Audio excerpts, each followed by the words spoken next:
Hi boys and girls, I am here this morning to read you the last 2 chapters of George's Marvellous Medicine. I hope that you really enjoyed our class novel and I'm excited to see what's going to happen at the end.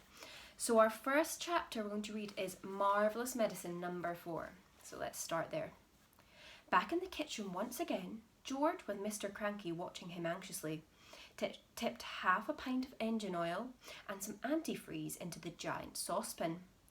"Boil it up again," cried Mr. Cranky. "Boil it and stir it." George boiled it and stirred it. "You'll never get it right," said Mrs. Cranky. "Don't forget, you don't just have to have the same things, but you've got to have exactly the same amounts of those things. And how can you possibly do that?" "You keep out of this," cried Mr. Cranky. "We're doing fine. We've got it this time. You'll see if we haven't."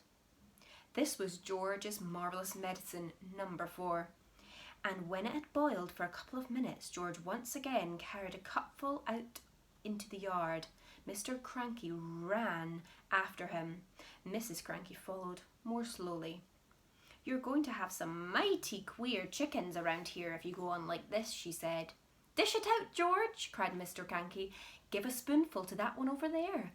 He pointed to a brown hen. George knelt down, held out the spoon with the new medicine in it. "Chick, chick," he said. "Try some of this." The brown hen walked over and looked at the spoon. Then it went, "Peck." "Ugh," it said. Then a funny whistling noise came out of its beak. "Watch it grow," shouted Mr. Cranky. "Don't be so sure," said Mrs. Cranky. "Why is it whistling like that?" "Keep quiet, woman," cried Mr. Cranky. "Give it a chance." They stood there staring at the brown hen. "It's getting smaller," George said. "Look at it, Dad. It's shrinking." And indeed it was. In less than a minute, the hen had shrunk so much it was no bigger than a new hatched chick. It looked ridiculous. Oh dear. So I don't think that the Marvellous Medicine number 4 was a success. Okay, the last chapter is called Goodbye, Grandma. "There's still something you've left out," Mr. Cranky said. "I can't think what it could be," George said. "Give it up," Mrs. Cranky said. "Pack it in. You'll never get it right." Mr. Cranky looked very forlorn. George looked pretty fed up too. He was still kneeling on the ground with the spoon in one hand and the cupful of medicine in the other. The ridiculous tiny brown hen was walking slowly away. At that point, Grandma came striding into the yard. From her enormous height, she glared down to the 3 people below her and she shouted, "What's going on around here? Why hasn't anybody bought me my morning cup of tea? It's bad enough having to sleep in the yard with the rats and mice, but I'll be blowed if I'm going to starve as well. No tea, no eggs and bacon, no buttered toast." "Oh, I'm sorry, Mother," Mrs. Cranky said. "We've been terribly busy. I'll get you some right away." "Let George get it, the lazy little brute," Grandma shouted. And then the old woman spotted a cup in George's hand. She bent down and peered into it. She saw that it was full of brown liquid. It looked very much like tea. "Ho-ho!" she cried. "Ha-ha! So that's your little game, is it? You look after yourself all right, don't you? You make quite sure you've got a nice cup of tea, but you didn't think to bring one to your poor old Grandma. I always knew you were a selfish pig." "No, Grandma," George said. "That isn't—" "Don't lie to me, boy," the enormous old hag shouted. "Pass it up here this minute." "No," cried Mrs. Cranky. "No, Mother, don't. That's not for you." "Now you're against me too," shouted Grandma. "My own daughter trying to stop me having my breakfast, trying to starve me out."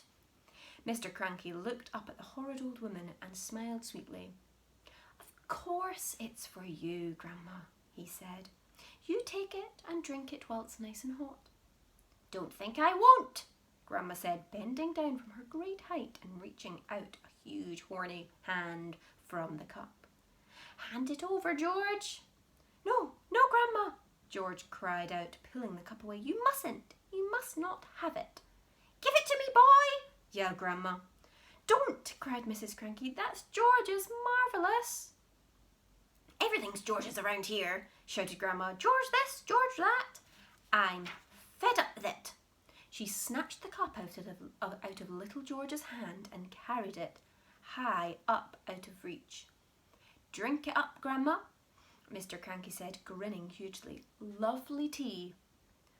No, the other two cried. No, no, no. But it was too late. The ancient beanpole had already put the cup to her lips, and in one gulp she swallowed everything that was in it. Mother, wailed Mrs. Cranky, you've just drunk 50 doses of George's Marvellous Medicine number 4, and look what one tiny spoonful did to that old brown hen. But Grandma didn't even hear her. Great clouds of steam were already pouring out of her mouth, and she was beginning to whistle. This is going to be interesting, Mr. Cranky said, still grinning. Now you've done it, cried Mrs. Cranky, glaring at her husband. You've cooked the old girl's goose. I didn't do anything, Mr. Cranky said. Oh, yes, you did. You told her to drink it. A tremendous hissing sound was coming from above their heads. Steam was shooting out of Grandma's mouth and nose and ears and whistling as it came. She'll feel better after she's let off a bit of steam, Mr. Cranky said. She's going to blow up, Mrs. Cranky wailed. Her boiler's going to burst. Stand clear, Mr. Cranky said. George was quite alarmed. He stood up and ran back a few paces. The jets of white steam kept squirting out of the skinny old hag's head, and the whistling was so high and shrill that it hurt the ears. Call the fire brigade, cried Mrs. Cranky. Call the police, man the hose pipes. It's too late, said Mr. Cranky, looking pleased. Grandma, shrieked Mrs. Cranky. Mother! She ran to the drinking trough and put her head under the water. But even as she spoke, the whistling suddenly stopped and the steam disappeared. That was when Grandma began to get smaller and smaller. She had started off with a head as high as the roof of the house, and now she was coming down fast. Watch this, George, Mr. Cranky shouted, hopping around the yard and flapping his arms. Watch what happens when someone's had 50 spoonfuls instead of one. Very soon, Grandma was back to normal height. Stop, cried Mrs. Cranky, that's just right. But she didn't stop. Smaller and smaller she got. Down and down she went. In another half-minute, she was no bigger than a bottle of lemonade. How do you feel, Mother? Asked Mrs. Cranky. George's tiny face still bore the same Grandma's tiny face still bore the same foul and furious expression as it always had. Her eyes, no bigger than little keyholes, were blazing with anger. How do I feel? She yelled. How do you think I feel? How would you feel if you'd been a ginormous giant a minute ago and suddenly you're a miserable midget? She's still going, shouted Mr. Cranky gleefully. She's getting smaller. And by golly, she was. When she was no bigger than a cigarette, Mrs. Cranky made a grab for her. She held her in her hands and she cried, How do I stop her getting smaller still? You can't, said Mr. Cranky. She's had 50 times the right amount. Oh, I must stop her, Mrs. Cranky wailed. I can hardly see her as it is. Catch hold of each end and pull, Mr. Cranky said. By then, Grandma was the size of a matchstick and shrinking fast. A moment later, she was no bigger than a pin, then a pumpkin seed, and then, where is she? Cried Mrs. Cranky. I've lost her. Hooray! Shouted Mr. Cranky. She's gone! She's disappeared completely! Cried Mrs. Cranky. That's what happens to you if you're a grumpy and bad-tempered, said Mr. Cranky. Great medicine of yours, George. George didn't know what to think. For a few minutes, Mrs. Cranky kept wandering around with a puzzled look on her face, saying, Mother, where are you? Where have you gone? Where have you gone to? How can I find you? But she calmed down quite quickly, and by lunchtime she said, Oh well, I suppose it's for the best, really. She was a bit of a nuisance around the house, wasn't she?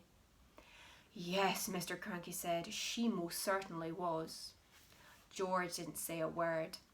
He felt quite trembly. He knew something tremendous had taken place that morning. For a brief moment, he had touched with the very tips of his fingers the edge of a magic world.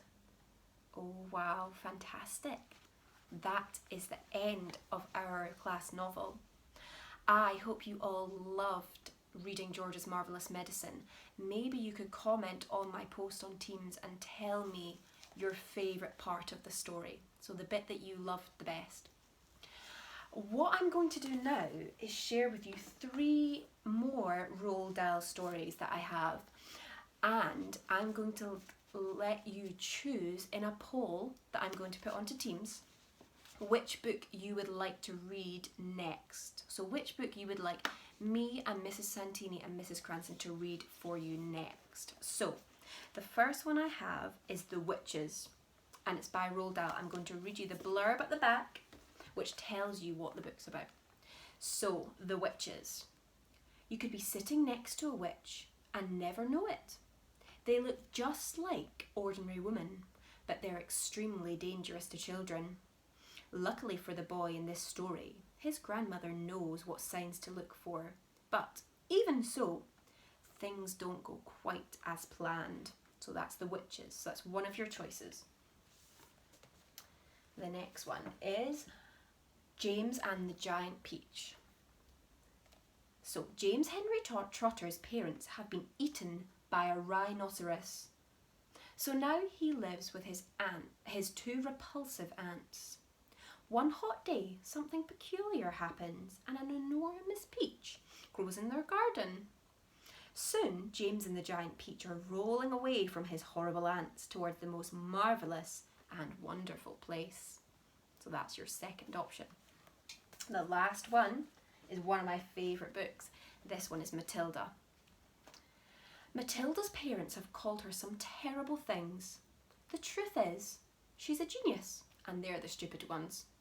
Find out how she gets the better of them and her spiteful headmistress, Miss Trunchbull, as well as discovering that she has a very special power. So that is your third choice.